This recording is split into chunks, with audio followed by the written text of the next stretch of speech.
मध्य पूर्व के रेगिस्तान से ऐसा बवंडर उठ रहा है जिसने पूरी दुनिया के रक्षा मंत्रालयों और कूटनीतिक गलियारों में हड़कंप मचा दिया है। एक तरफ ईरान और अमेरिका के बीच आर पार की जंग का खतरा मंडरा रहा है, तो दूसरी तरफ सऊदी अरब, तुर्की और पाकिस्तान के गुप्त गठजोड़ मक्का रक्षा समझौते में एक ऐतिहासिक मोड़ आ गया है। जनरल मुनीर तेहरान में ईरानी नेताओं को समझाने में लगे हैं कि अगर मक्का रक्षा समझौते का हिस्सा ईरान भी बन जाए तो ईरान को पूरे मिडिल ईस्ट में जबरदस्त फायदा होगा। दावा किया जा रहा है कि इस्लामिक दुनिया के इस नए और सबसे ताकतवर सैन्य अभियान में अब ईरान को भी एंट्री का न्योता दिया गया है। लेकिन इधर ईरान ने मक्का डील से ज्यादा ट्रंप के उस दावे के खिलाफ मोर्चा खोल दिया है जिसमें ट्रंप ने कहा कि हॉर्मुज पर पूरी तरह से अमेरिका का कब्जा हो चुका है। ईरान ने टू कह दिया है कि अगर अमेरिका के नए सख्त प्रतिबंध का साथ ईरान के खिलाफ अरब के 6 देशों ने दिया तो ईरान सभी 6 अरब देशों पर सीधे हमला कर देगा। हम आपको दिखाने जा रहे हैं कि लगभग 180 दिन से चल रहे ईरान अमेरिका युद्ध और तनाव के बीच अब कौन सी नई जंगी चालें और बिसात बिछाई जा रही है। शुरुआत करते हैं उस मक्का रक्षा समझौते से जिसका ऑफर लेकर पाकिस्तान के field marshal general Asim Munir इस वक्त तेहरान में नई गोटियां और साजिश को सेट करने में जुटे हुए हैं।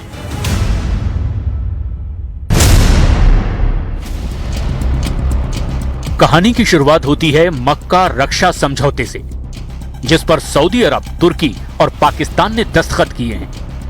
यह कोई साधारण कूटनीतिक दस्तावेज नहीं है बल्कि नेटो की तर्ज पर तैयार किया गया एक कठोर रक्षा समझौता है। इस समझौते की सबसे खतरनाक शर्त है आर्टिकल 5 की तर्ज पर बनाया गया नियम, यानी अगर इन तीनों में से किसी भी एक देश पर बाहरी हमला होता है तो बाकी 2 देश उसे अपने ऊपर हमला मानेंगे और अपनी पूरी सैन्य ताकत के साथ युद्ध के मैदान में उतर जाएंगे। पाकिस्तान की परमाणु ताकत, तुर्की की खतरनाक ड्रोन तकनीक और आधुनिक वायुसेना और सऊदी अरब का असीम पैसा, इन तीनों ने मिलकर एक ऐसा सैन्य त्रिकोण बनाया है जिसने पूरी दुनिया का ध्यान खींच लिया।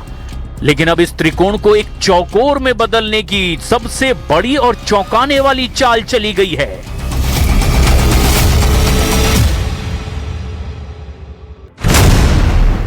ये दौरा जनरल मुनीर और ईरानी विदेश मंत्री अब्बास अरागची के बीच 4 दिनों के भीतर बुधवार और शनिवार को हुई 2 फोन कॉल के बाद हुआ है। ईरान को मक्का समझौते में शामिल होने के लिए न्योता दिया गया। ये जानकारी अल मयादीन की एक रिपोर्ट के मुताबिक सामने आई है। इस गठबंधन को सऊदी अरब, तुर्की और पाकिस्तान ने मिलकर बनाया। इस बीच खबरों के बाजार में उस वक्त जबरदस्त विस्फोट हुआ जब ईरानी संसद की आधिकारिक समाचार एजेंसी खाने मिल्लत के प्रमुख मेहदी रहीमी का बयान सामने आया। रहीमी के हवाले से दावा किया गया कि ईरान को मक्का रक्षा समझौते में शामिल होने का औपचारिक प्रस्ताव मिला है और तेहरान का शीर्ष नेतृत्व इस पर बहुत ही गंभीरता से विचार भी कर रहा है। हालांकि इस न्योते की अभी तक ना तो ईरान के विदेश मंत्रालय ने आधिकारिक पुष्टि की है और ना ही सऊदी अरब, तुर्की या पाकिस्तान ने सार्वजनिक रूप से कोई मुहर लगाई है। लेकिन तेहरान के गलियारों में चर्चा गर्म है कि क्या ये अमेरिका के कड़े आर्थिक प्रतिबंधों की नाकेबंदी से बचाने के लिए ईरान को दिया गया एक बड़ा सुरक्षात्मक लालच है।